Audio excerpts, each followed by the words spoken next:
60 Minutes Overtime. Colleagues, welcome back to our place of work. Our story this week is about the never-ending saga of Brexit. The challenge of the story, in part, was just keeping up with everything that was changing so quickly. This was a classic fluid story. One way we chose to tell this story is explain the context, explain the major players, and when the Speaker of Parliament can't hazard an educated guess how this will end up, we figured we ought not to be in the prediction game ourselves. To paraphrase a Brexit tabloid headline I saw today, what the hell happens now? What the hell happens now? Well,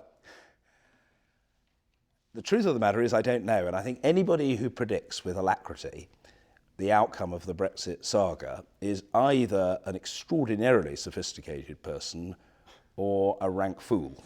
Order! Order! Order! John Bercow is the Speaker of Parliament, which traditionally has been sort of a referee's role just to make sure that the debate plays out and the trains run on time. Let me say to people bellowing from a sedentary position, stop it. You will exhaust your vocal cords. He has emerged as something much more than just a neutral arbiter. He's really become a central figure in this. He's very colorful. He's become a YouTube star. But I just want to take the opportunity to confirm to the House that the state of my throat, which is purely temporary, is not down to the consumption of a kangaroo's testicle. I think Bercow's as surprised as anyone that he's become this viral, this social media phenomenon, and also this central figure in this debate. Quite quickly, my wife and kids drew my attention to the fact that they saw on the internet that there was a lot of interest in other countries. And I suppose there is, when you think about it, John, a logic and a plausibility about that. To a lot of people with whom we have relationships, the tumult, and sometimes, I'm sorry to say, the rancour of the exchanges on the subject are of interest. John, welcome to the State Apartments of Speaker's House.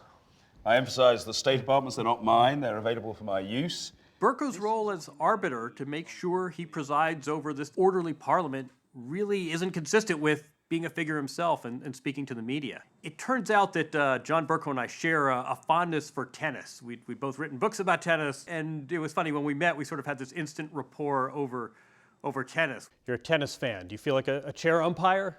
I feel like a chair umpire, and the chair umpire is never going to be popular with everyone. I think actually the analogy is more, in a sense, with a football referee. And very often, the referee is popular with some people and not popular with others. Has Brexit degraded or elevated Parliament? What do you think? I think sometimes the tone has not helped us. I'm sorry that in some cases it has been vituperative. However, overall, I think it is a good thing that we have debated and debated and debated and debated. Parliament's job is to parley.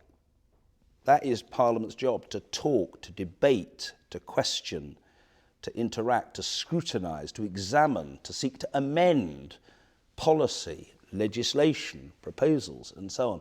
And so although I completely understand the attitude that says, oh, I've had enough, just get on with it. Oh, I've had enough, just get on with it, isn't the best counsel to effective public policy making. For all these YouTube clips and all these instances of rancor, some of which we include in the piece, John Bercow would tell you that Parliament is holding up pretty well, and that this is a very divisive issue, but as an institution, it has kept its wits about it. I think Parliament's doing a very good job, and I accept that won't be everybody's view, but this Parliament is more interrogative, more assertive, more insistent, more lively, more dynamic than Parliament has been for a very long time. So I'm not saying that Parliament's in the best condition that it has ever been. There are a lot of challenges for Parliament, but this place is in a much better place than it was a decade ago.